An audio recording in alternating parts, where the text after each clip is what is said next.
సమాధానం ఏంటంటే ఎవరు రాశారు ఈ ప్రకటన గ్రంథాన్ని అన్న దాని గురించి చూసాము. ఎందుకు రాశాడు అనేటువంటిది రెండవ ప్రశ్నగా మనం చూసాము. మూడవ ప్రశ్నగా ఎవరిచ్చిన ప్రత్యక్షతను రాశాడు అనేటువంటి విషయాన్ని, మూడు విషయాలు మనము పోయిన వారాన్ని ధ్యానించాం. దేవునికి మహిమ కలుగునుగాక. హల్లెలూయా. మరి ఎవరు ఈ ప్రత్యక్షతను యోహానికి ఇచ్చారు అని అంటే యేసుక్రీస్తు ప్రభువారు అనే విషయాన్ని నేను మీకు తెలియజేశాను. అయితే యేసుక్రీస్తు ప్రభువారికి ఎవరు ఇచ్చారంటే తండ్రి అయినటువంటి దేవుడు ఇచ్చాడు. ఆ తండ్రి అయినటువంటి దేవుడి ద్వారా ప్రభు అయిన యేసుక్రీస్తు యోహాను గారికి ఎలా తెలియజేశాడంటే దూత ద్వారా తెలియజేశాడు. అంటే ఎన్ని స్టెప్లు అయినాయి ఇక్కడికి? 3 స్టెప్పులు. తండ్రి అయిన దేవుడు, మీకు ఆ మొదటి వచనంలోనే ఆ మాట ఉంటుంది. మొదటి అధ్యాయం మొదటి వచనంలోనే ఆ మాట మీకు, యేసుక్రీస్తు తన దాసులకు కనపరచుటకు దేవుడు ఆయనకు అనుగ్రహించిన ప్రత్యక్షత, ఈ సంగతులు త్వరలో సంభవింపనయున్నవి.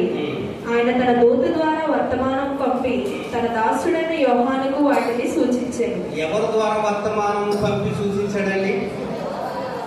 తండ్రి అయిన దేవుడేమో ప్రభు అయిన యేసుక్రీస్తు వారికి తెలియజేశారు. ప్రభు అయిన యేసుక్రీస్తు వారేమో తన దూత ద్వారా ఎవరికి తెలియజేశారు? యోహాను గారికి తెలియజేశారు. అంటే యోహాను గారి నుంచి సంఘానికి రావాలంటే మరి ఇంకెవరెవరున్నారు మధ్యలో అన్న విషయాలు కూడా మనం చూడాలి. రెండో అధ్యాయం మొదటి వచనాన్ని చదవండి. సంఘపు దూతకు ఎలాగు వ్రాయుము. అమ్మా, ఎఫెసులో ఉన్న సంఘపు దూతకు ఎలాగు వ్రాయుము. ఎఫెసులో ఉన్న సంఘపు దూతకు ఎలాగు వ్రాయుము. 7 నక్షత్రములు తన కుడి చేత పట్టుకొని 7 దీపస్తంభముల మధ్య 7 దీపపు స్తంభముల మధ్య సంచరించువాడు చెప్పు సంగతులు ఏవనగా, సంచరించువాడు చెప్పుచున్న సంగతులు ఏవనగా, నీ క్రియలను నీ కష్టమును నీ సహనమును ఎరుగుదును. దేవునికి మహిమ కలుగును గాక. హల్లెలూయా. ఆ మొదటి వచనంలో మనం చూస్తున్నాము ఎఫెసులో ఉన్న సంఘపు దూతకు ఎవరికి రాయమంటున్నాడు? యోహాను ద్వారా. యోహాన్ని ఎవరికి ఇమ్మంటున్నాడు? దీన్ని ఎఫెసులో ఉన్న సంఘపు దూతకు తెలియజేయంటాడు. మరి ఆ దూత అంటే ఎవరు? పాస్టర్ గారు, సేవకుడు. ఈ సేవకునికి మళ్ళా రావాలి అంటే ఎలా రావాలి? మళ్ళా ఈ సేవకుడి నుంచి సంఘానికి రావాలంటే ఎలా రావాలి? మరో విషయాన్ని చూద్దాం. చూడండి 2వ అధ్యాయం 7వ వచనం. 2వ అధ్యాయం ఆత్మ సంఘముతో చెప్పుచున్న మాట, చెవిగలవాడు ఆత్మ సంఘముతో చెప్పుచున్న మాట వినుగాక. చేయించువానికి. ఆమేన్. హల్లెలూయా. అంటే ఇప్పుడు సంఘానికి రావాలంటే మళ్ళా మధ్యలో ఎవరు సహాయపడాలి? ఆత్మ, పరిశుద్ధాత్మ ద్వారా. పరిశుద్ధాత్మ ద్వారా సంఘానికి ఇప్పుడు నేనున్నాను, నా అంతటా నేనే మీకు ప్రకటించడం లేదు. ఇప్పుడు నన్ను నాతో మాట్లాడేది, నా ద్వారా మాట్లాడేది ఎవరు? నాలో ఉన్న దేవుని యొక్క పరిశుద్ధాత్మ. నన్ను కేవలం పాత్రగా మాత్రమే నేను వాడబడుతున్నాను. నేను కేవలం ఒక పాత్ర, ఒక పనిముట్టు. మాట్లాడుతున్నది ఎవరు అంటే నాలో ఉన్నటువంటి ఆత్మ. ఆ ఆత్మ తర్వాత మీకు ఇస్తున్నాడు, సంఘానికి ఇస్తున్నాడు. ఆత్మ ద్వారా మీకు ఇస్తున్నాడు. అందుకని ఆత్మ సంఘముతో చెప్పుతున్న మాట చెవిగలవాడు వినుగాక. దేవునికి మహిమ కలుగునుగాక. ఇలాగా 7వ స్టెప్ ఎక్కడ వస్తుందంటే సంఘానికి వస్తుంది. తండ్రి అయిన దేవుడు, ప్రభు అయిన యేసుక్రీస్తు, తర్వాత యేసుక్రీస్తు ద్వారా దూత ద్వారా అపోస్తుడైనటువంటి యోహాను, అపోస్తుల దగ్గర నుంచి ఎవరు? సేవకుడు, సేవకుని దగ్గర నుంచి ఎవరు? పరిశుద్ధాత్మ దగ్గర నుంచి ఎవరికి? సంఘానికి. దేవునికి మహిమ కలుగును గాక. హల్లెలూయా. ఇలాగ 7 స్టెప్పులు దాటితేనే కానీ సంఘానికి వాక్యము రావటం లేదు.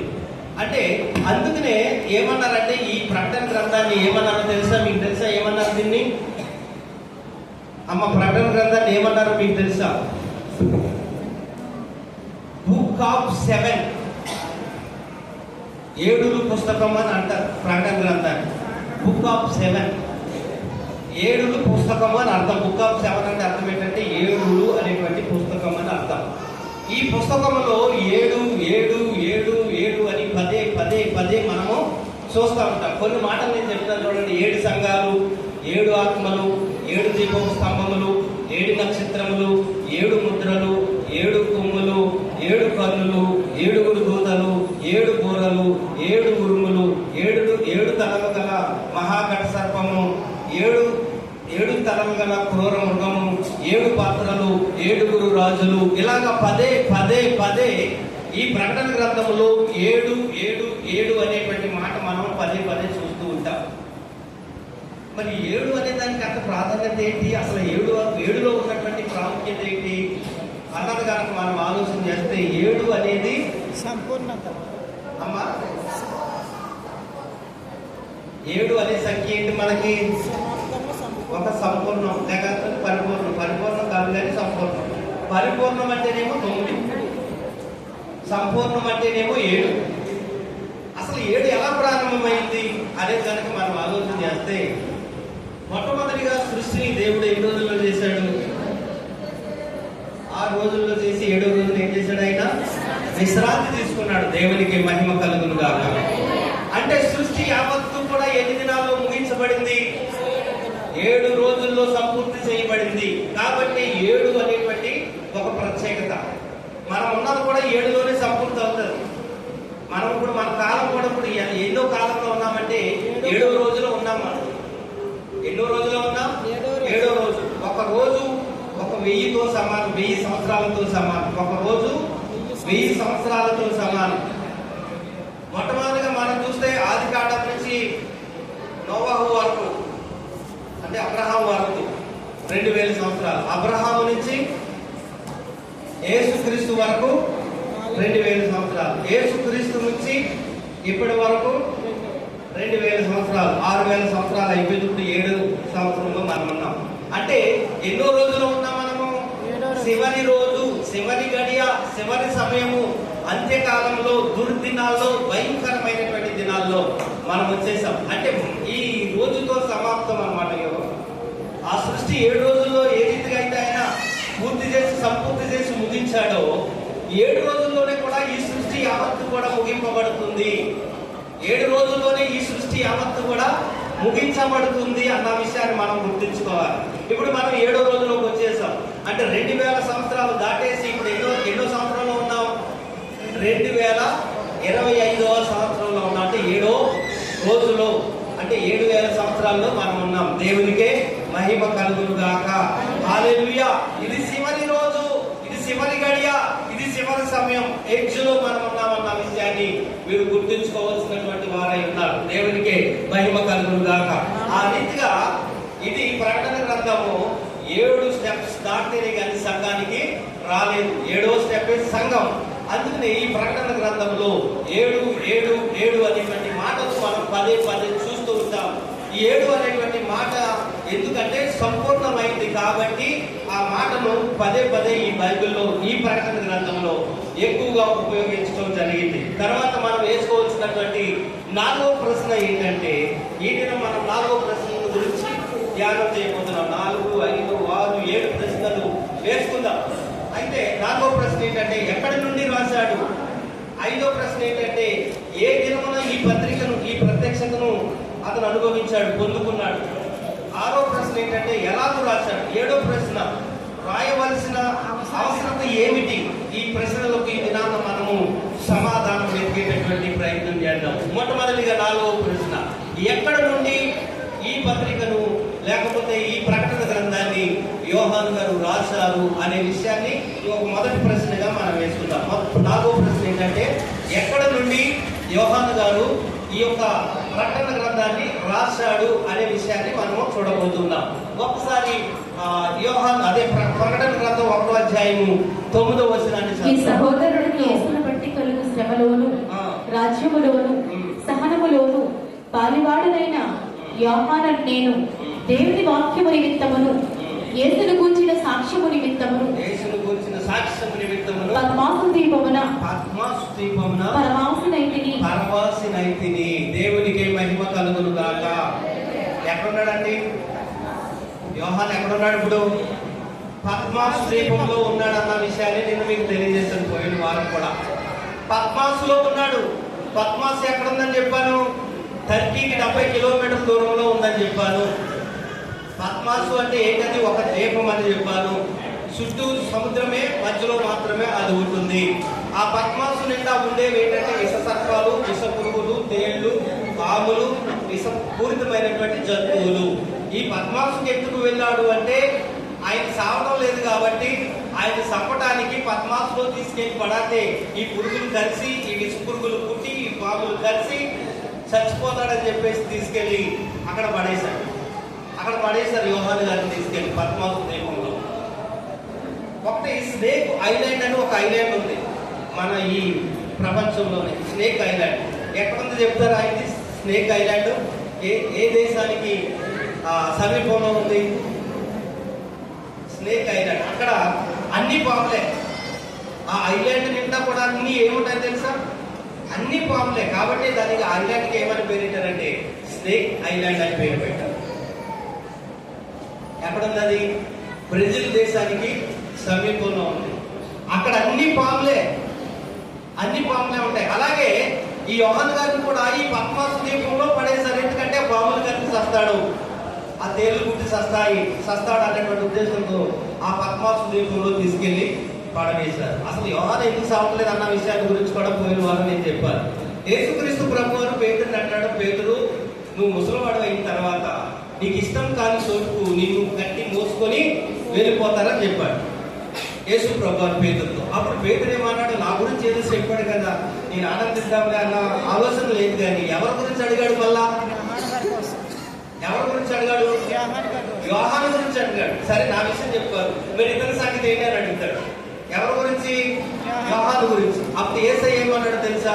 అతను నేను వచ్చి వరకుంటే నీకేంటి అని అడిగాడు. దేవునికి మహిమ కలుగునుగా. హల్లెలూయా. ఆ మాటకు వాళ్ళు ఏమనుకున్నారో తెలుసా? అపోస్తలులు అందరూ ఇంకా ఇతడు సావడు. ఎవరో? యోహాను. ఇంకా ఇతను సావడు అనేటువంటి ఒక నిర్ధారణకు వచ్చేసారు. ఎందుకు వచ్చారు? యేసు ప్రభు వారు అన్నటువంటి మాటను బట్టి. ఏమన్నాడు ఆయన? అతను నేను వచ్చే వరకు అతను ఉంటే నీకేంటి అని అడిగాడు ఆయన పేతురు. దాన్ని బట్టి వాళ్ళంతా అర్థం చేసుకున్నది ఏంటంటే యోహాను గారు ఎక్కడికి కూడా చచ్చిపోడు, ఆయన వచ్చేదాకా కూడా బ్రతికే ఉంటాడు అనేటువంటి ఆలోచనకి నిర్ధారణకు వచ్చేసారు. అందుకని అక్కడి నుంచి యోహాను సావడు అనేటువంటి ఆ మాట వాడుకలోకి వచ్చింది. ఆ మాట చొప్పుని యోహాను గారు సావలేదు. ఎన్ని ప్రయోగాలు చేసినా, ఎన్ని ప్రయత్నాలు చేసినా యోహాను గారు సావలేదు కాబట్టి ఆయన చంపడానికి తీసుకెళ్లి పద్మాసులో పడవేశారు. దేవునికి మహిమ కలుగునుగా. హల్లెలూయా. ఇప్పుడు ఒక్కడే ఉన్నాడు అక్కడ. పద్మాసులో ఎవరు లేరు, తినడానికి ఆహారం లేదు, ఓ కట్టు వస్త్రాలతో వెళ్ళాడు, అక్కడే ఉన్నాడు, అక్కడే జీవిస్తున్నాడు. కానీ ఏ గురువు అతన్ని ఏమి చేయలేదు, ఏ పాము అతన్ని కరపలేదు, ఆయన బ్రతికే ఉన్నాడు. అప్పుడు దేవుని యొక్క ప్రత్యక్షత వస్తా ఉంది యోహాను గారికి. ఎప్పుడైనా సరే మనం సేవ చేస్తా ఉంటుంటే, పరిచర్య చేస్తా ఉంటుంటే, ఆ పరిచర్యలో ఆ సేవలో బిజీగా ఉంటాం కాబట్టి దేవుడు ఒకవేళ నీతో మాట్లాడాలి అన్నా, నిన్ను దర్శించాలన్నా, ఏ విషయాలన్నా దేవుడు నీకు ప్రత్యక్షతగా ఇవ్వాలి అన్నా నీవు అందుబాటులో ఆయన ఉండలేవు. ఎప్పుడు నువ్వు అందుబాటులో ఉంటావో తెలుసా? దేవుడు నీతో మాట్లాడాలి అంటే ఎప్పుడు అందుబాటులో ఉంటావో తెలుసా? నువ్వు ఒంటరిగా ఉన్నప్పుడు మాత్రమే.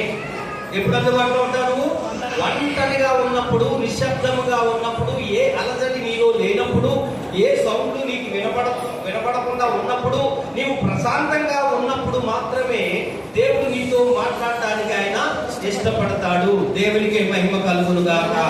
హల్లెలూయా. యోహాను గారు ఇక్కడ శ్రమలో ఉండి ఈ యొక్క ప్రత్యక్షతను పొందుకుంటా ఉన్నాడు. వాస్తవానికి యోహాను గారే కాదు, అపోస్తలుడైనటువంటి పౌలు గారు కూడా అనేక పత్రికలు రాశాడు. అంటే ఎక్కడి నుంచి రాశాడు చెప్పండి? ఎక్కడి నుంచి రాశాడు పత్రికలు? కొరింథీ పత్రిక, రోమా పత్రిక, గలతీ పత్రిక, తెస్సలోనిక పత్రిక, ఎఫెసీ పత్రిక, ఫిలిప్పీ పత్రిక, కొలస్సీ పత్రిక, ఈ అన్ని పత్రికలు, చాలా పత్రికలు రాశాడు. ఎబ్రీ పత్రిక, అన్ని కూడా ఎక్కడి నుంచి రాశాడు ఈ పత్రికలన్నీ? చెరసాలలో ఉండే రాశాడు. దేవునికి మహిమ కలుగునుగా. అప్పుడే సమయం దొరుకుతుంది, అప్పుడే ప్రత్యక్షత దొరుకుతుంది. ఎందుకంటే తను ఒంటరిగా ఉంటాడు కాబట్టి. ఇప్పుడు ఇలా సేవలో అందరిలో ఇలా కలిసిమెలిసి ఇలాగా వెళ్ళిపోతూ ఉంటుంటే, ఒకవేళ దేవుడు నాతో మాట్లాడాలి అన్న నేనేమివ్వను, ఆయనకి సమయాన్ని ఇవ్వను, ఆ ప్రత్యక్షత నేను ఇవ్వలేను. ఆయన ఇవ్వాలనుకుంటున్నాడు నాకు, కానీ నేను అది పొందుకోవడానికి నాకు సమయం ఆయనకి ఇవ్వలేకపోతున్నటువంటి పరిస్థితి నాకు ఏర్పడుతుంది. కానీ ఎప్పుడు ఇవ్వగలడు, ఎప్పుడు నాతో మాట్లాడగలడు అంటే మనము ఒంటరిగా ఉన్నప్పుడు మాత్రమే దేవుడు మనతో మాట్లాడుతాడు అన్నటువంటి విషయాన్ని మీరు గుర్తించాలి. దేవునికి మహిమ కలుగును గాక. హల్లెలూయా. అదొక విషయాన్ని అలా ఉంచితే, తర్వాత ఈ సువార్తలు కానీ లేకపోతే ఈ చాలా బుక్స్ కానీ ఆదికాండం నుంచి మొదలుకొని అన్ని కూడా ఎక్కడ రాయబడ్డాయి అంటే యెరూషలేము నుంచే రాయబడ్డాయి. ఈ ప్రకటన గ్రంథం ఒకటి యెరూషలేములో రాయబడలేదు. ఎక్కడ రాశాడు? పద్మాసు ద్వీపంలో. అంటే ఎవరు ఈ ప్రజలు? ఎవరు? టర్కీ ప్రజలు అనుకుందాం. ఈ టర్కీ ప్రజలు ఎవరు? వీరంతా కూడా అన్యులు. అన్యుల దగ్గర ఇచ్చాడు ఈ ప్రత్యక్షత. ఎందుకు? అన్య ప్రదేశంలోనే దేవుడు యోహానికి ప్రత్యక్షతనిచ్చాడు. అన్య దేశంలో ఇశ్రాయేలు ఎందుకు ఇవ్వలేదు? ఇశ్రాయేలు యొక్క రక్షణ కాపుదల ముగింపు వచ్చేసింది. ఎప్పుడు వచ్చిందో తెలుసా? యెరూషలేము దేవాలయం, రెండో దేవాలయం ఎప్పుడు పడగొట్టబడింది? యెరూషలేములో కట్టబడిన రెండవ దేవాలయం ఎప్పుడు పడగొట్టబడింది? క్రీస్తు శకం 70లో పడగొట్టబడింది. అటు తర్వాత 90లో మసాడా అనేటువంటి కోట కూడా పడగొట్టబడింది యెరూషలేములో. ఆ 90 తర్వాత యెరూషలేములో ఇశ్రాయేలీయులకు ఇవ్వాల్సినటువంటి ఆ రక్షణ, ఆ విడుదల అంతా కూడా సంపూర్తి అయిపోయింది. అనగా ఇశ్రాయేలీయుల యొక్క క్యాలెండర్ అక్కడితో ముగిసిపోయింది. ఇప్పుడు అన్య జాతుల యొక్క క్యాలెండర్ ఆయన ప్రారంభిస్తూ ఉన్నాడు. కాబట్టి ఇశ్రాయేలీయులకు ఇవ్వాల్సింది ఇశ్రాయేలీలో ఉండిచ్చాడు. ఇప్పుడు అన్యులకు ఇవ్వాల్సింది ఎక్కడికి వచ్చేస్తున్నాడు? ఇప్పుడు అన్య ప్రదేశంలోనికి వచ్చి అన్యులకు ఇవ్వాల్సినటువంటి పరిస్థితి ఆయనకు వచ్చింది. అన్య ప్రదేశంలో ఇస్తున్నాడు. ఈ ప్రకటన ప్రత్యక్షత ఎక్కడ ఇస్తున్నాడు? ఇప్పుడు ఆయన అన్య ప్రదేశంలో, ఇశ్రాయేలీలో కాదు ఆయన ఇచ్చేది. అన్య దేశంలో, అన్య ప్రదేశంలో దేవుడు ఈ ప్రకటన ప్రత్యక్షత యోహానికి ఇవ్వడం జరుగుతుంది. దేవునికి మహిమ కలుగును గాక. అంటే ఇశ్రాయేలీయుల యొక్క క్యాలెండర్ ముగిసింది. ఇప్పుడు ఎవరి క్యాలెండర్ ప్రారంభమైంది? అన్య జాతుల యొక్క క్యాలెండర్ ప్రారంభమైంది. కాబట్టి మన రక్షణను గురించినటువంటి వివరణ ఇక్కడ రివీల్ చేస్తున్నాడు యోహానికి తండ్రి అయినటువంటి దేవుడి ద్వారా, ప్రభు అయిన యేసుక్రీస్తు ద్వారా, దూత ద్వారా ఈ సమాచారాన్ని అంతటినీ కూడా యోహాను చేపడుతూ ఉన్నాడు, రాస్తూ ఉన్నాడు. ఇది రాసి అన్ని సంఘాలకు, అంటే 7 సంఘాలు, ఆ 7 సంఘాలు ఏంటన్నా మళ్ళా వచ్చినప్పుడు నేను చెప్తాను. ఈ ప్రశ్నకు మాత్రమే ఇక్కడ నేను సమాధానం వెతికేటటువంటి ప్రయత్నం చేస్తా ఉన్నాను. దేవునికి మహిమ కలుగును గాక. హల్లెలూయా, హల్లెలూయా. నిజంగా ఈ పత్రికలు కనుక రావాలి అంటే ఈ ఒక ప్రకటన గ్రంథమే కాదు, ఎంత మంచి గ్రంథమే కాదు. నిజంగా మామూలుగా కూడా సెక్యులర్ గా కూడా మనం చూసినా ఎవరైనా జైల్లోకి వెళ్ళినప్పుడు కొంతమంది రాస్తా ఉంటారు. వారు బయోగ్రఫీ రాస్తారు, లేకపోతే వారు ఎదురైనటువంటి అనుభవాలు రాస్తారు. వారు పొందుకున్నటువంటి అనుభవాలన్నీ కూడా జైల్లో ఉండే రాస్తారు. జైల్లో ఉండి రాసినటువంటి ప్రతి బుక్ కూడా చాలా ప్రాముఖ్యమైంది, చాలా విలువైంది. జైల్లో ఉండి రాసినటువంటి ప్రతి పత్రిక, ప్రతి బుక్ చాలా విలువైంది. అలాగే మరి అపోస్తలుడైన పౌలు రాసిన ఈ పత్రికలన్నీ కూడా జైల్లో ఉండి రాశాడు. అన్ని పత్రికలు కూడా, అవన్నీ కూడా చాలా ప్రాముఖ్యమైన పత్రికలే. ఎందుకు మరి ఆ విధంగా అలా దొరుకుతుందంటే, తను దేవునికి అందుబాటులో ఉండేటటువంటి స్థలం ఏదైనా ఉంటుందంటే తాను ఒంటరిగా ఉంటున్నటువంటి సమయము, స్థలము మాత్రమే దేవునికి అందుబాటులో ఉంటుంది. దేవునికి మహిమ కలుగును గాక. హల్లెలూయా. కాబట్టి ప్రియ దేవుని పిల్లలారా, దేవుడు నీతో మాట్లాడాలి, దేవుడు నీకు ఏదైనా తెలియజేయాలి, దేవుడు నీకు ఏదైనా దర్శనం కానీ ప్రత్యక్షత కానీ ఇవ్వాలి అని కనుక నువ్వు ఆశపడుతూ ఉంటుంటే నువ్వేం చేయాలి? ఒంటరిగా దేవునితో గడిపేటటువంటి వారముగా, దానముగా నువ్వు ఉంటే దేవుడు నీతో మాట్లాడటానికి ఇష్టపడతాడు. దేవునితో ఒంటరిగా ఉండాలి. మనం చేస్తున్నామా ఒంటరి ప్రార్థన? చేస్తున్నామా ఒంటరి ప్రార్థన? మనం ఒంటరిగా ఉన్నప్పుడు ఎలా ప్రవర్తిస్తామంటే తొందరగా ప్రవర్తిస్తూ ఉంటాం. ఒంటరిగా ఉన్నప్పుడు తొందరగా ప్రవర్తిస్తూ ఉంటాం. కానీ ఒంటరిగా ఉన్నాను కదా, నా దేవునితో నేను గడుపుతాను, నా దేవునితో నేను సంభాషిస్తాను, నా దేవునితో నేను ముచ్చటిస్తానని ఎప్పుడైతే నువ్వు ఒంటరిగా ఉన్నప్పుడు దేవునికి సమయం ఇస్తావో, ప్రార్థన చేస్తావో, అప్పుడు దేవుడు నిన్ను దర్శించడానికి, నీకేదైనా విషయాన్ని తెలియజేయటానికి ఆయన ఇష్టపడతాడు. ఆ ప్రత్యక్షతని ఇస్తాడు, లేకపోతే ఆ దర్శనాన్ని ఇస్తాడు, లేకపోతే ఆ స్వప్నాన్ని నీకు ఇస్తాడు. అది అందరికీ పనికొచ్చేదే నీకు తెలియజేస్తాడు. నీ ద్వారా అనేకులకు పనికొచ్చేది నీకు తెలియజేస్తాడు. ఎప్పుడో తెలుసు, అది నువ్వు ఒంటరిగా దేవుని చేతిలో ఉన్నప్పుడు, దేవునికి అందుబాటులో ఉన్నప్పుడు, దేవునికి ప్రార్థన చేస్తున్నప్పుడు. దేవునికి మహిమ కలుగును గాక. హల్లెలూయా. మనం మరిన్ని కొన్ని విషయాలు ఈ మాటల్లో నుంచి మనం చూద్దాం. చూడండి, పత్రిక 1:7 అపోస్తలుడైన పౌలు కూడా నేను చెరలో ఉన్నాను, చెరసాలలో ఉండి నేను ఏంటంటే నా బంధకముల యందు. బంధకములు అంటే ఎక్కడ ఉంటాయి బంధకాలు? చెరసాలలో పౌల్ని శీలని 16వ అధ్యాయంలో మనం చూస్తాం. అపోస్తలుల కార్యాల్లో ఏం చేశారు? వాళ్ళు చేతులకి కాళ్ళకును వంటలు వేసి బిగించారు, బంధించారు. కాబట్టి ఇక్కడ అపోస్తలుడైన పౌలు ఏమంటున్నాడు? నా బంధకాల్లో, నా బంధకముల యందును నేను సువార్త పక్షమున వాదించుట యందును దానిని స్థిరపరచుట యందును మీరందరూ ఈ కృపలో నాతో కూడా పాలివారై ఉన్నారు గనుక దేవునికి మహిమ కలుగును గాక. ఎక్కడి నుంచి రాస్తున్నాడండి ఈ మాటలు? చెరసాలలో ఉండి రాస్తా ఉంటాడు. తర్వాత మరొక మాట కూడా మనం చూద్దాం. చూడండి, అపోస్తలుల కార్యాల గ్రంథం 16వ అధ్యాయం 23వ కూడా అక్కడ కూడా పౌలు శీలలు ఏ విధంగా ఉంటారు? బంధకాలతో బంధింపబడి ఉంటారు. వారు చాలా దెబ్బలు కొట్టి వారిని చెరసాలలో వేసి భద్రముగా కనిపెట్టవలెనని చెరసాల నాయకులకు ఆజ్ఞాపించిరి. ఎక్కడున్నారు ఇప్పుడు వీళ్ళు? చెరసాలలోనే ఉన్నారు. చెరసాలలో ఉండి ప్రార్థించినప్పుడు, పాటలు పాడినప్పుడు ఏమైంది చెప్పండి? ఏమైంది? చెరసాల బద్దలైపోయింది, భూకంపం వచ్చింది, తలుపులు ఊడిపడ్డాయి, గొడ్డలు తెగిపడ్డాయి. దేవునికి మహిమ కలుగును గాక. ఆ ఒంటరిగా ఉన్నటువంటి సమయం ఎప్పుడైతే శ్రేష్టమైనదిగా ఉంటుంది, అందరిలో ఉన్నప్పుడు నువ్వు ప్రార్థన చేసావంటే అది నీకు ఎక్కదంటే ఆ ప్రార్థన దేవునికి సరిగ్గా చేరదు. అందుకని ఆయన అంటాడు, నిజముగా ప్రార్థన చేయువాడికి నేను ఎలా ఉన్నానంటాడు ఆయన? ఆసన్నముగా ఉన్నాను. నిజముగా ప్రార్థన చేయువాడికి నేను ఆసన్నముగా ఉన్నాను. నిజముగా ఎప్పుడు ప్రార్థన చేయగలుగుతామంటే ఎవరు లేనప్పుడే, ఒంటరిగా ఉన్నప్పుడే. అందరూ జనాలతో ఉన్నారు, ఇల్లంతా జనంతో నిండిపోయింది. నువ్వు ప్రార్థన చేయాలనుకుంటే అటు వెళ్తామంటారు, టీవీ పెట్టేవాళ్ళు టీవీ పెడతామంటారు, ఒకవేళ వంట చేసేవాళ్ళు ఆ గిన్నెలు 70 మంది పడతామంటారు, ఇక తినేవాళ్ళు గ్లాసులు ప్లేట్లు 70 వాళ్ళు పడతామంటారు. ఈ శబ్దాల మధ్య, ఈ రణగాన ధ్వనుల మధ్య నువ్వు ప్రార్థన చేస్తావనుకుంటే నీ మనసుకు ఆ ప్రార్థన ఎక్కుతుందా? అసలు మనస్ఫూర్తిగా ప్రార్థన చేయగలుగుతావా? ఎప్పుడు చేయగలుగుతావంటే నీవు ఒంటరిగా ప్రశాంతంగా ఎవరు నీతో మాట్లాడకుండా ఉన్నప్పుడు మాత్రమే ఏమవుతుంది నీకు ఆ ప్రార్థన? నిజముగా చేసేటటువంటి ప్రార్థన అవుతుంది.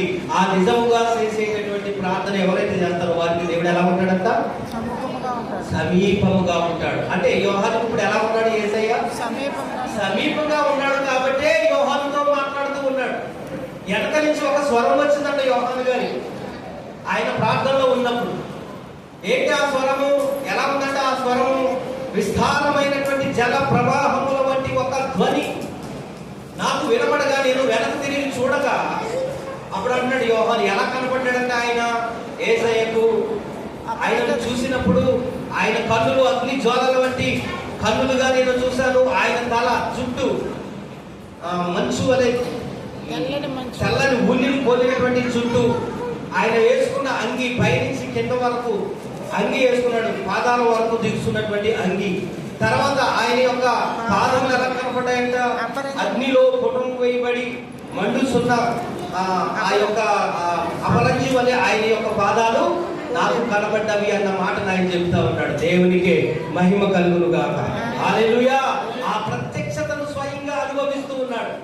నీకు నాకు ఆ ప్రత్యక్షత కావాలి అంటే, నీవు నేను ఆ విధంగా ప్రభును చూడాలి అంటే, నీవు నేను యోహాను వలె ఒంటరిగా దేవునితో ఎప్పుడైతే గడుపుతామో అప్పుడు మాత్రమే మనకు ఆ ప్రత్యక్షతలు దొరుకుతాయన్న విషయాన్ని మనం గుర్తుంచుకోవాలి. పైపెచ్చి యోహాను గారు ఏ దినాన్న ఆ పని చేస్తా ఉన్నాడో ఒకసారి మీరు ఆలోచించేయండి. ఏ దినాన్ని చేస్తున్నాడు?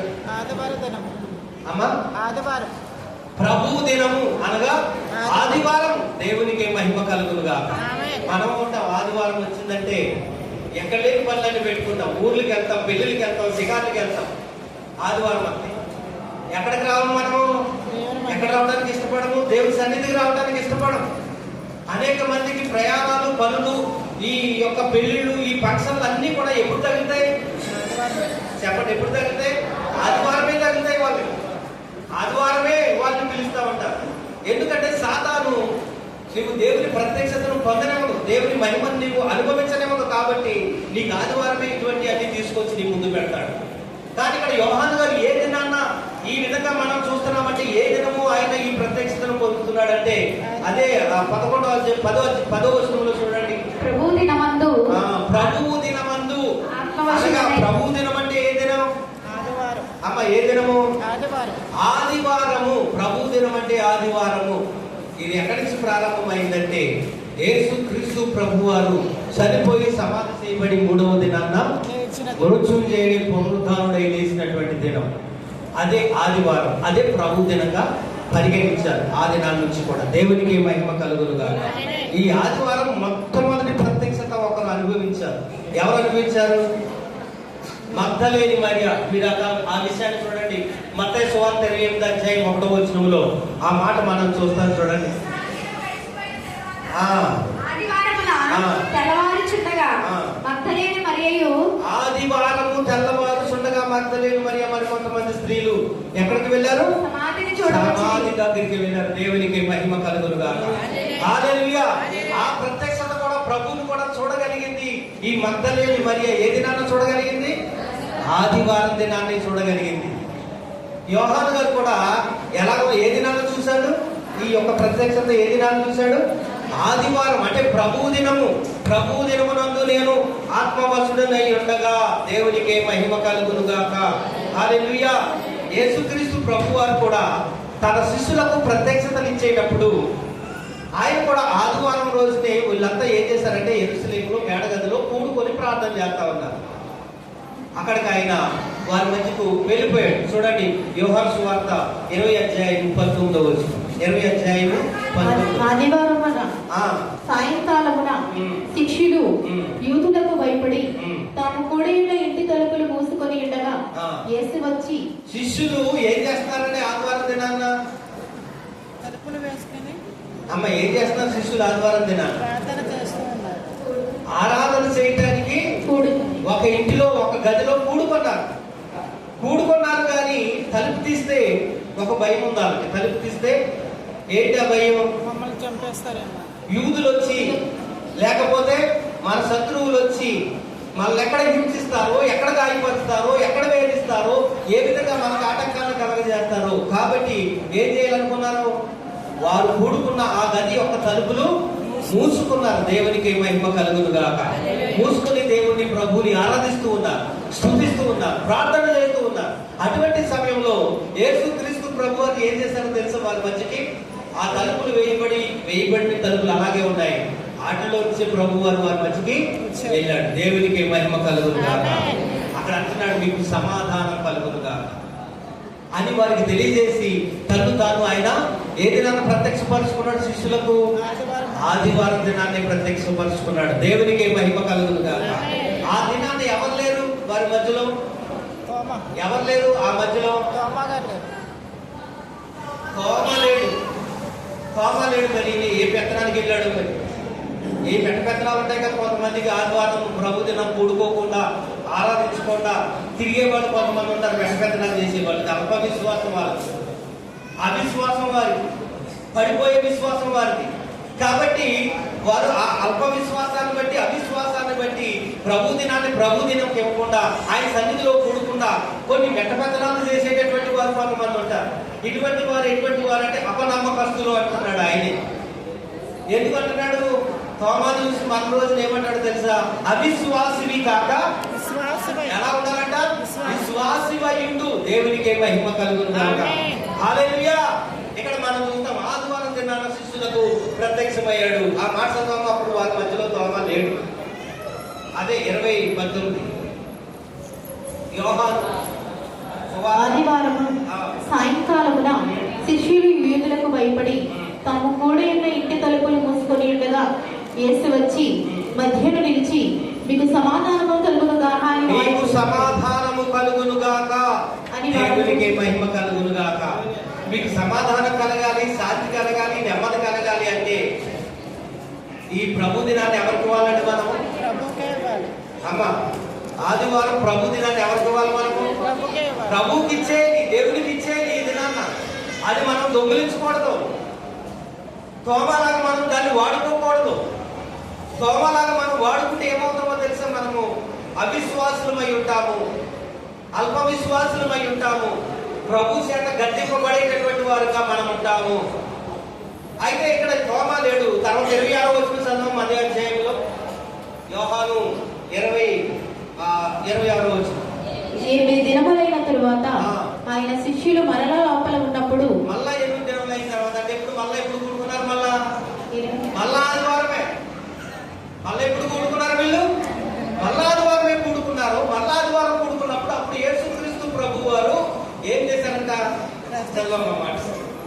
తోమా వారితో కూడా ఉండెను. ఇప్పుడు ఉన్నాడంటే మహానుభావుడు వచ్చాడు ఈ రోజు. తలుపులు మూయబడి ఉండగా కొంతమంది ఉంటారండి.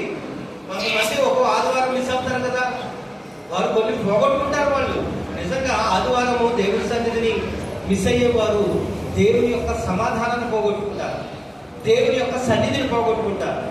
వారి జీవితంలో అలజడి మొదలవుతారు. వారి జీవితంలో సమాధానం ఉండదు.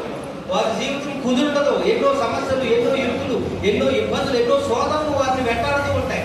ఎందుకు అలా వెంటాడుతూ ఉంటాయంటే వారు ప్రభు దినాన్ని వారు దొంగిలించి వారి ఇష్టానికి వాడుకుంటున్నారు కాబట్టి వారికి సమాధానం లేనటువంటి పరిస్థితి ఏర్పడుతుంది. ఎప్పుడైతే ప్రభు దినాన్ని మనం ఆయనకి ఇచ్చేసామో అప్పుడు ఏం చేస్తాడంటే ఆయన మనకి ఏ కలగ చేస్తాడు? సమాధానం కలగ చేస్తాడు. మనకు అది కావాలి. నీ జీవితంలో ఏంటి? బంగారం నుండి, డబ్బు నుండి, ఐశ్వర్యం నుండి, ఆస్తు నుండి, భూముల నుండి ఏమి లేకపోతే నీకేం బాధ? ఏమి లేకపోతే బాధ నీకు? సమాధానం లేకపోతే బాధ కదా. మీరు ఆ సమాధానం ఇచ్చేవారు ఎవరు? ఎవరి వల్ల నీకు సమాధానం? ప్రభు అయిన యేసుక్రీస్తు వారే నీకు సమాధానం ఇచ్చేది. ఆ సమాధానం పొందుకోవాలంటే ప్రభు దినానికి ఇచ్చేయాలి. ఆయన సన్నిధికి రావాలి. ఆయన సన్నిధిలో మనం ఉండాలి.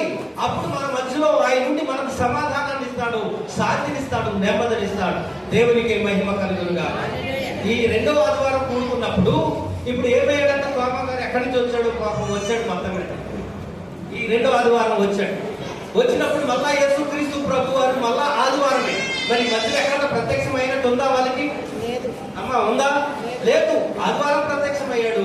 మళ్ళా ఇప్పుడు ఏ రోజు ప్రత్యక్షం అవుతాడు? మళ్ళా 8వ రోజు. మళ్ళా ఏ రోజు వచ్చింది? ఆదివారం. మళ్ళా ఆదివారమే వారికి ప్రత్యక్షం అవుతూ ఉన్నాడు. దేవునికి మహిమ కలుగును గాక.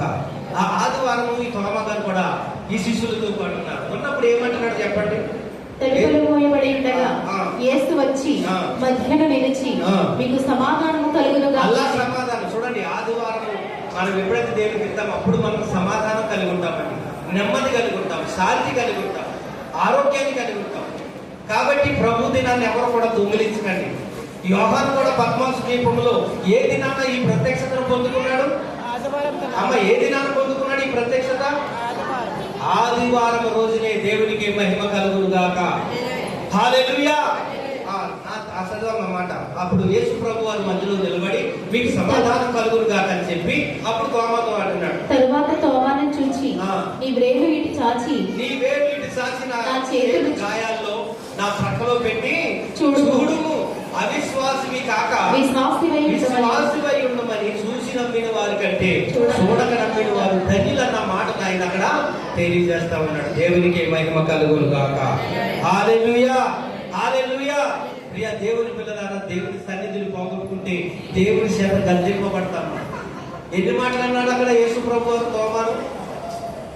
ఎన్ని మాటలు అన్నాడు? అవిశ్వాసివి. ఏంటి? అవిశ్వాసివి. తర్వాత చూసి నమ్మిన వారి కంటే చూడక నమ్మిన వారు ధన్యులు. నువ్వు చూసి నమ్ముతున్నప్పుడు కానీ చూడక నమ్మే వాళ్ళు ఉంటారు. నీకంటే వారు ధన్యులు. యోహానుతో కూడా అదే మాట అన్నాడు. బాప్తిస్మం ఇచ్చే యోహానుతో ఏమన్నాడు? బాప్తిస్మం ఇచ్చే యోహానుతో అతను కూడా అపనమ్మకం వచ్చింది. రాబోవాడు నీవేనా, లేకపోతే మేము వేరే ఒక కొరకు కనిపెట్టవలసి ఉన్నదా అని అడగడానికి తన శిష్యుల్ని యేసు ప్రభు యొద్దకు పంపించినప్పుడు ఆయన అన్నాడు, నా విషయమై అభ్యంతర పడని వాడు ధన్యుడని చెప్పిన తర్వాత ఈ యోహాను అప్పుడు అన్నాడు, ఏమన్నాడో తెలుసా? పరలోకములో అల్పుడైన వాడు ఇతని కంటే గొప్పవాడు. దేవునికి మహిమ కలుగును. అంటే అంత అవిశ్వాసము, అల్ప విశ్వాసము ఎప్పుడైతే మనకు వస్తుందో మన కేటగిరీ పడిపోతుంది, మన యొక్క ధన్యత పడిపోతుంది, మన యొక్క వాల్యూ పడిపోతుంది, మన యొక్క జీవితమే పడిపోతుంది. అగత్పాతానికి వెళ్ళిపోతాం. ఎంత గొప్పగా అన్నాడు దేవుడు యోహాను గురించి.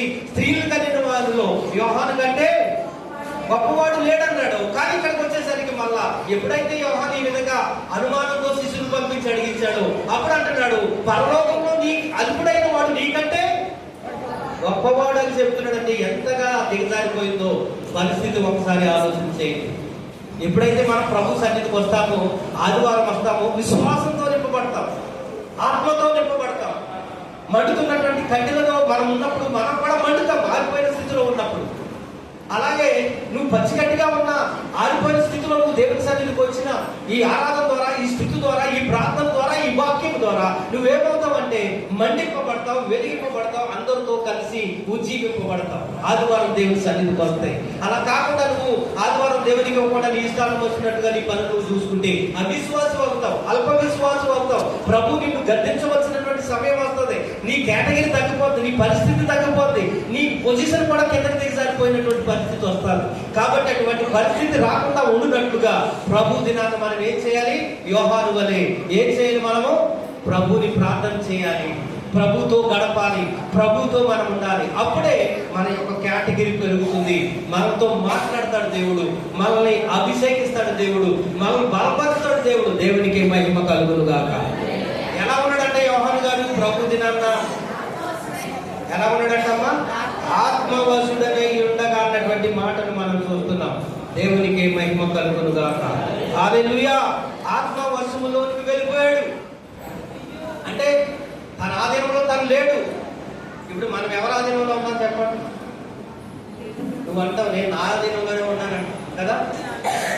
ఎవరైనా అంతే కదా, నీ ఆధీనంలో నువ్వు ఉంటావు, నీ స్వాధీనంలో నువ్వు ఉంటావు.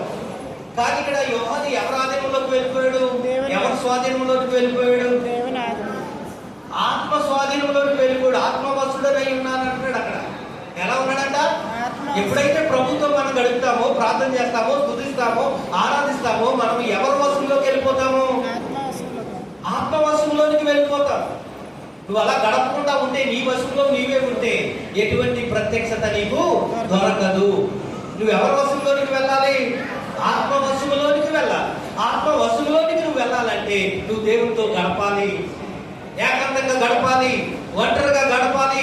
ప్రతి ఆదివారం దేవుని సన్నిధికి వచ్చి ప్రభుని ఆరాధించాలి, ప్రభుని మహిమపరచాలి, ప్రభుని స్తుతించాలి. ఇది ప్రభు దినమని మనం గుర్తించాలి. యోహాను గుర్తించాడు. పద్మాసు దీపంలో పరవాసి అయి ఉన్నప్పటికీ కూడా అతను ఏం మిస్ కాలేదు? ప్రభు దినాన్ని అతను మిస్ కాలేదు, ఆదివారాన్ని అతను మిస్ కాలేదు. ఇక్కడ ఉన్నప్పుడు ఈ యెరూషలేములోను టర్కీలోను ఉన్నప్పుడు ఏ రీతిగా అయితే అతను ఆదివారాన్న ఏ రీతిగా అయితే అందరూ కూడుకునేవారో, రొట్టె విరిసేవారో, ప్రార్థన చేసేవారో, బోధించేవారో, అదే విధంగా ఒంటరిగా ఉన్నప్పటికీ కూడా యోహాను గారు ఆదివారాన్న ప్రభు దినాన్న ఎలాగైపోయాడంట? ప్రార్థన చేస్తున్నటువంటి సమయంలో ఎవరు ఆధీనంలోకి వెళ్ళిపోయాడు? ఎవరు వశంలోనికి వెళ్ళిపోయాడు? ఆత్మవశంలోనికి వెళ్ళిపోయాడు. దేవునికి మహిమ కలుగును గాక.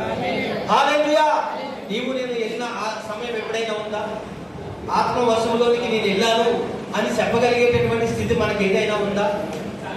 ఆ స్థితి మనకు ఉండాలి అంటే ముందు ఏం చేయాలి? మనము ఏం చేయాలి?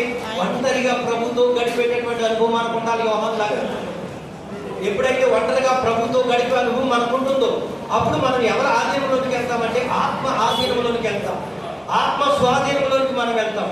ఆత్మ స్వాధీనంలోకి వెళ్తే మనకు కలిగేదేంటి? ప్రత్యక్షతలు కలుగుతాయి, దర్శనాలు కలుగుతాయి, స్వప్నాలు కలుగుతాయి. నీతో మాట్లాడతాడు స్వయంగా నీ దగ్గరికి వచ్చి దేవుడు. ఆత్మవశుడు అయి ఉంటే కొన్నేళ్ళ దగ్గరికి పంపించాడు. అపోస్తుల కార్యగ్రంథం 10వ అధ్యాయంలో మనం చూస్తాం. కొన్నేలి అనే ఒక భక్తుడు ఉంటాడంట. పగలు రమారమి 3 గంటల సమయంలో ఏం చేస్తున్నాడు? అతను ప్రార్థన చేస్తున్నాడు. ఆత్మవశుడు అయిపోయాడు అతను. ఎప్పుడైతే ఆత్మవశుడు అయి ఉన్నాడో వెంటనే ప్రభు ఏం చేశాడు? అతని దగ్గరికి తన దూతను పంపించాడు. దేవునికి మహిమ కలుగును గాక. ప్రత్యక్షతనిచ్చాడు అక్కడ కొన్నేలు గారు. మనము కూడా ఎప్పుడైతే ఆత్మవశంలోకి వెళ్తామో ప్రభు వారు మనకు ప్రత్యక్షతనిస్తారు. చూడండి 4వ అధ్యాయము 12, 1-2 వచనాలు చూడండి. ప్రకటన 4వ అధ్యాయము 1-2 వచనాలు చూడండి. అతను ఆత్మవశంలోనికి, ఈ యొక్క యోహాను ఆత్మవశంలోనికి వెళ్ళటం వల్ల అతనికి కలిగింది ఏంటో అక్కడ మనం చూస్తాం. చూడండి. ఈ సంగతులు జరిగిన తర్వాత నేను చూడగా అదిగో పరలోకమందు ఒక తలుపు. చూడండి, ఎప్పుడైతే ఆత్మవశంలోనికి వెళ్ళిపోయాడో ఒక దర్శనం కనబడుతూ ఉంది. ఆ దర్శనంలో ఏం చూస్తున్నాడంటే పరలోకంలో ఒక తలుపు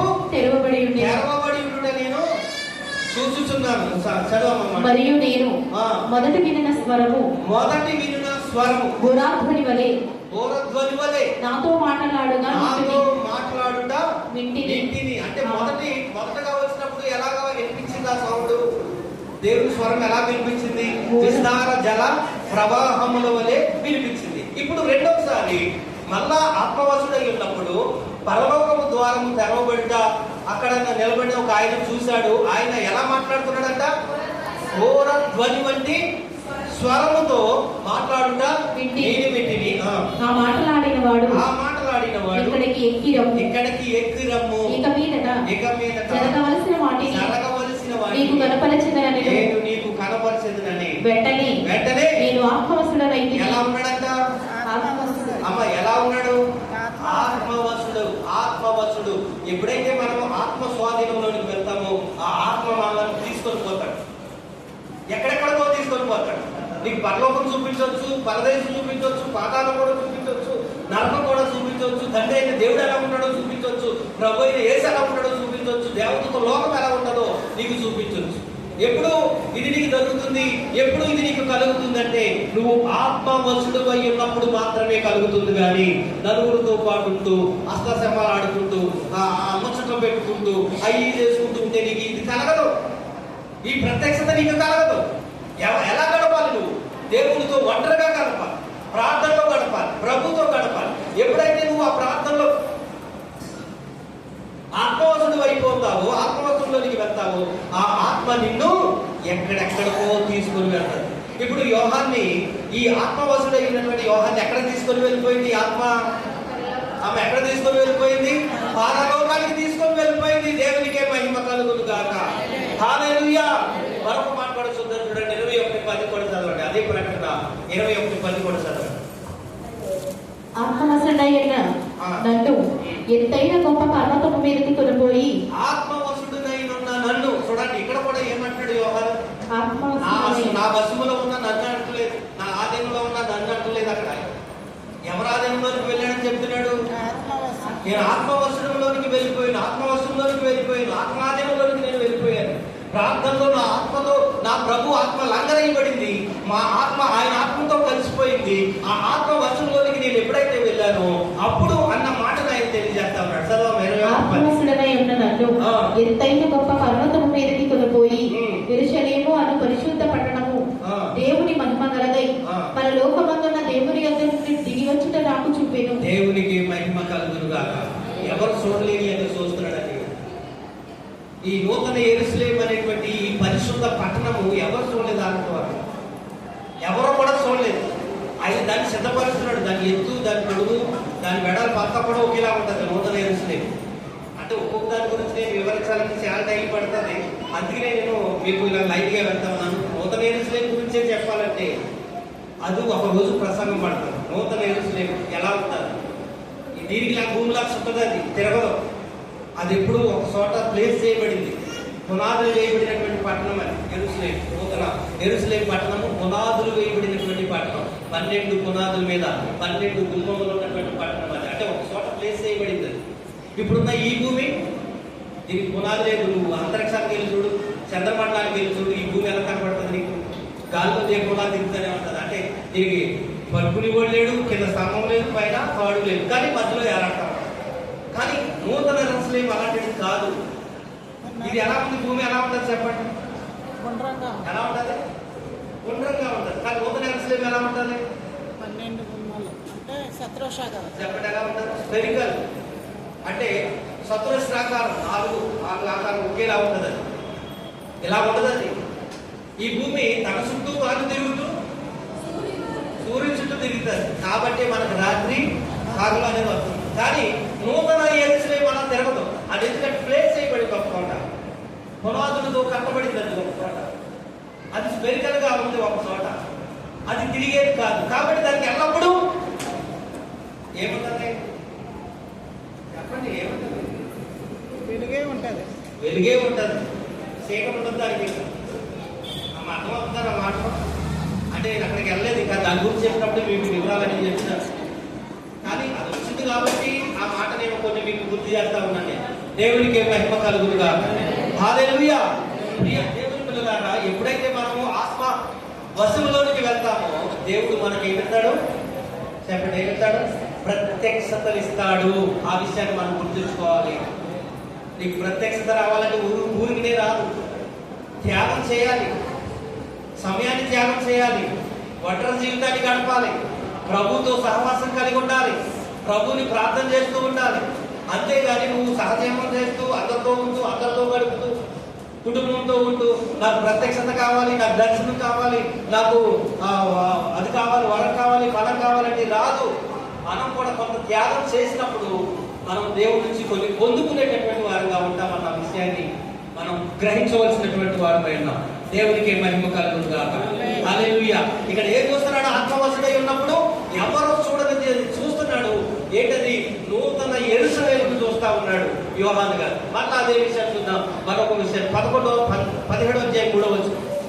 అదే ప్రకటన గ్రంథం 17:3. అప్పుడు అతడు ఆత్మవశుడైన నన్ను అరణ్యమునకు కొనిపోగా. చూడండి, ఇక్కడ కూడా ఎలా ఉన్నాడండి ఆయన? ఆత్మవశుడు. అమ్మ ఎలా ఉన్నాడు? ప్రతి మాటను మీరు గుర్తించాలి. ప్రతి మాటలో కూడా ఉన్న ప్రాధాన్యతను మీరు గుర్తించాలి. ఇక్కడ కూడా ఎలా ఉన్నాడు యోహాను? ఆత్మవశుడే. ఎలా ఉన్నాడు? ఆత్మవశుడై ఉండగా నన్ను అరణ్యమునకు కొనిపోగా దేవదూషణ నామములతో నిండుకొని 7 తలలను 10 కొమ్ములను గల ఎర్రని మృగము మీద కూర్చుండిన ఒక స్త్రీని చూచి తిని అన్న మాట కూడా మాకు. ఈ స్త్రీ ఎవరు? ఈ ఎర్రని మృగం ఎవరు? ఇవన్నీ ఇప్పుడు రావు, అక్కడికి వెళ్ళబోతాయి. 17లోకి వెళ్ళాక చెప్తారు. ఇవన్నీ చెప్పాలంటే ఇక్కడ ఆగిపోతాం. దేవునికి మహిమ కలుగునుగా. హల్లెలూయా. అంటే ఇది కూడా ఒక ప్రత్యక్షతను చూస్తున్నాడు. ఇక్కడ ఒక విషయాన్ని చూస్తున్నాడు. ఎప్పుడు చూస్తున్నాడు ఈ విషయాన్ని? అమ్మ ఎప్పుడు చూస్తున్నాడు? ఈ అన్ని కూడా ఎప్పుడు చూస్తున్నాడు మీరు గుర్తుంచుకోవాలి. మనము కూడా ఏదైనా పొందుకోవాలి, ప్రత్యక్షత పొందుకోవాలి, దర్శనం పొందుకోవాలంటే మనము కూడా ఈ యోహానులాగా యేసయ్య ప్రభుతో గడిపేటటువంటి సమయాన్ని మనం తీసుకోవాలి. ఒంటరిగా ప్రభుతో ఉండేటటువంటి సమయం మనం ఇచ్చినప్పుడు మాత్రమే ఇవన్నీ మనకి దొరుకుతాయన్న విషయాన్ని మనం చూడాలి. మరొక విషయాన్ని కూడా చూద్దాం. చూడాలి, ఈయన ఎవరంటే ఇప్పుడు పౌలు గారు కూడా ఒక ప్రత్యక్షతను చూశాడు ఆత్మవశుడై ఉండగానే. 2వ కొరింథీయులకు రాసిన పత్రిక 12వ అధ్యాయము 1-2 వచనాలు చూడండి. 2వ కొరింథీ. అతిశయపడుట నాకు తగదు గాని అతిశయపడవలసి వచ్చినది ప్రభు దర్శనలను గూర్చియు ప్రత్యక్షతలను గూర్చియు చెప్పుదును.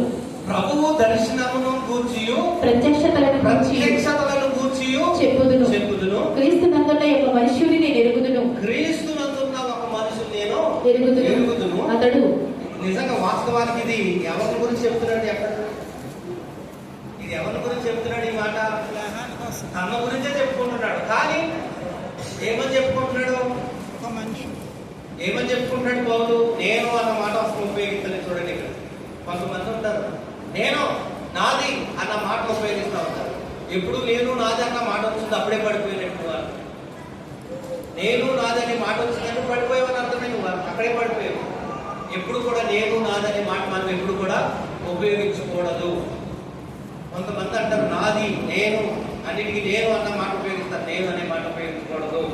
ఇక్కడ పౌలు గారికి ఈ ప్రత్యక్షత కలిగింది. స్వయంగా పౌలు గారే ఈ ప్రత్యక్షతను పొందుతున్నాడు. కానీ నేను వెళ్ళాలని చెప్పట్లేదు. ఎవరంటున్నాడు? ఒక మనుషుడు కొనుక్కోబడ్డ నేను చూసి తిని అతడు 14 సంవత్సరముల కిందట 14 సంవత్సరముల కిందట 3వ ఆకాశములకు కొనుక్కోబడెను. 3వ ఆకాశములకు కొనుక్కోబడెను. నేను అతడు చూసి తిని 3వ ఆకాశములకు కొనుక్కోబడ్డాడు. అంటే ఎక్కడికి వెళ్ళాడు? ఇప్పుడు పరదేశకు వెళ్ళాడు. ఎవరు వెళ్ళాడు? పౌలు వెళ్ళాడు. కానీ నేనని చెప్పుకోవట్లేదు, నేను వెళ్ళానని చెప్పుకోవట్లేదు. దేవుడికి మహిమ కలుగుతుందా? హల్లెలూయా. ఇది కూడా ఎలా దొరికింది ప్రత్యక్షత? దేవుడితో తను గడిపినటువంటి సమయం, ఒంటరిగా ఉన్నటువంటి సమయంలోనే దేవుడు నిన్ను నన్ను ఎక్కడికైనా తీసుకెళ్తాడు. నువ్వు అందరితో ఉంటే నీకు ఈ ప్రత్యక్షత దొరకవు. అందరితో కలిసి జీవిస్తే ఈ ప్రత్యక్షతలు దొరకవు. ఎంతసేపు వారితో ముచ్చట పెట్టుకుంటే ఈ ప్రత్యక్షతలు నీకు దొరకవు. ఎంతసేపు వారితో సమయం గడుపుతుంటే నీకు ఈ ప్రత్యక్షతలు దొరకవు. అందుకనే యోహాను గారికి ఈ ప్రకటన గ్రంథాన్ని ఇవ్వడానికి నేను అనుకుంటున్నాను. ఈ ప్రకటన గ్రంథం, ఈ ప్రత్యక్షతను ఇవ్వడానికి దేవుడు ఎక్కడ తీసుకెళ్ళాడు? అదే కనుక ఆ టర్కీలోనూ ఆ సంఘాల్లోనూ ఎక్కడో ఉండుంటే యోహాను గారు ఈ ప్రత్యక్షతను దొరికేదా? ఈ ప్రకటన గ్రంథం అతనికి దొరికేదా? దొరికేది కానే కాదు. దేవునికి మహిమ కలుగును గాక. కాబట్టి దేవుడు మాట్లాడాలి. యోహాను నీతో నాకు పని ఉంది. మనం అనుకుంటాం తీసుకెళ్లి ఆ పద్మాసు ద్వీపంలో పడేశాడు యోహాను అంటే మనం ఏమనుకుంటామో తెలుసా? సాతానికి తీసుకెళ్లి చంపేయడానికి తీసుకెళ్ళాడు, అయిపోయింది నా పని అనుకుంటాం. మనం ఏమో కూడా అనుకుంటారు. ఎవరో షడ్రకు మేషకు అబేద్నెగోను కూడా అలాగే అనుకుంటారు. ఏమనుకుంటారు? తీసుకెళ్లి మంటల్లో విసిరేదంటే ఏమనుకుంటొచ్చు వాళ్ళు? మా పని ఇక్కడితో అయిపోతుందేమో, ఇక్కడితో కాలిపోయి చచ్చిపోతామేమో అనుకోవచ్చు. కానీ వారిని హెచ్చించడానికి, వారిని గొప్ప చేయడానికి, వారి ద్వారా దేవుడి నామము గొప్ప చేయబడటానికి దేవుడు ఆ శ్రమను అనుమతించాడు, ఆ పరిస్థితిని అనుమతించాడు. ఆ పరిస్థితులు కూడా వెళ్తున్నప్పుడు ఎంత భయం! అదే నీవు నేను ఆ స్థానంలో ఉండుంటే, ఒకవేళ నీవు నేను కనుక శడ్రకు మేషకు అబేద్నెగోలు ఉన్నటువంటి స్థానంలో నీవు నేను కనుక ఉండుండి నీ కాళ్ళు నా కాళ్ళు చేతులు కట్టేసి ఆ దునపోతులా ఉన్నటువంటి మనుషులు ఆ మంటల్లోకి నిన్ను విసిరేస్తున్నటువంటి పరిస్థితి నీకు ఎదురైనప్పుడు ఏమనిపిస్తుంది? నీ గుండె ఎంత కొట్టుకుంటుంది? నీ బీపీ ఎంత పెరుగుతుంది? నీ మనసు ఏమవుతుంది? అంతే కదా, ఎవరికైనా భయమే కదా, ఆందోళనే కదా, చచ్చిపోతున్నాం అయిపోతున్నాం అనుకున్నాను. కానీ దేవుడు అలాగా చేయలేదు. ఎందుకు చేశాడు? వారి ద్వారా ఆయన నామము లోకమంతా ప్రచురింపబడటానికి దేవుడు ఆ శ్రమను అనుమతించాడు. దేవునికి మహిమ కలుగును గాక. వారు దానికి తాళాలు కట్టుకున్నారు కాబట్టి దేవుని నామము ఆ దినాన లోకమంతా ప్రకటింపబడింది. షడ్రకు మేషకు అబేద్నెగోలు గొప్ప చేయబడ్డారు. వారు ఉన్నతమైనటువంటి స్థానానికి తీసుకుని రాబడ్డాడు. అప్పుడు రాజు అన్నాడు, వీరు దేవుడే నిజమైన దేవుడు. ఈ దేవుడిని గురించి లోకమంతా ఆయనకు మొక్కాలని చెప్పాడు. అంతకుముందు ఏమని చెప్పాడు? నేను చేసిన ప్రతిమలకే మొక్కాలని చెప్పాడు. ఎప్పుడైతే ఈ శ్రమ అనుమతింపబడిందో, ఈ శ్రమ ద్వారా వారు ఏమి హాని చెందకుండా వారు అగ్నిలోంచి బయటికి రాబడ్డారు. అప్పుడు అంటున్నాడు నెబుకద్నెజర్ ఏమంటాడు? అప్పుడు వీరు దేవుడే నిజమైన దేవుడని లోకమంతటికి కూడా ప్రసరించాలని చెప్పాడు. దేవునికి మహిమ కలుగును. అంత మాత్రమే కాదు, వీరి దేవునికే మీరు మొక్కాలని కూడా చెప్పాడు. అంత మాత్రమే కాదు, వారికి ఉన్నతమైనటువంటి స్థానాన్ని ఇచ్చాడు, పదవులు ఇచ్చాడు. దేవునికి మహిమ కలుగును గాక.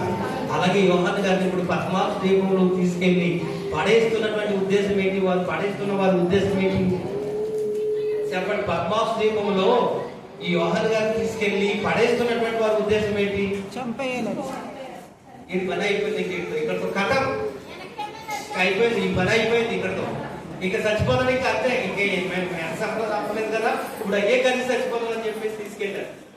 యోహాను గారు కూడా అదే బైక్లో వెళ్ళుండొచ్చు. అయ్యో, ఈ విష పురుగులు విష సర్పాలు ఉన్న ప్రాంతానికి తీసుకొని వెళ్తున్నాడే, నన్ను నా పని అయిపోయింది అనుకుంటుండొచ్చు. కానీ ప్రభు వారి ఉద్దేశం ఏంటో తెలుసా? నీ ద్వారా లోకానికి నేను ఒక గొప్ప ప్రత్యక్షతనివ్వాలి, ఒక గొప్ప ప్రకటన గ్రంథాన్ని నేను ఇవ్వాలి. జరగబోయేదంతా కూడా నీ ద్వారా నేను తెలియజేయాలి.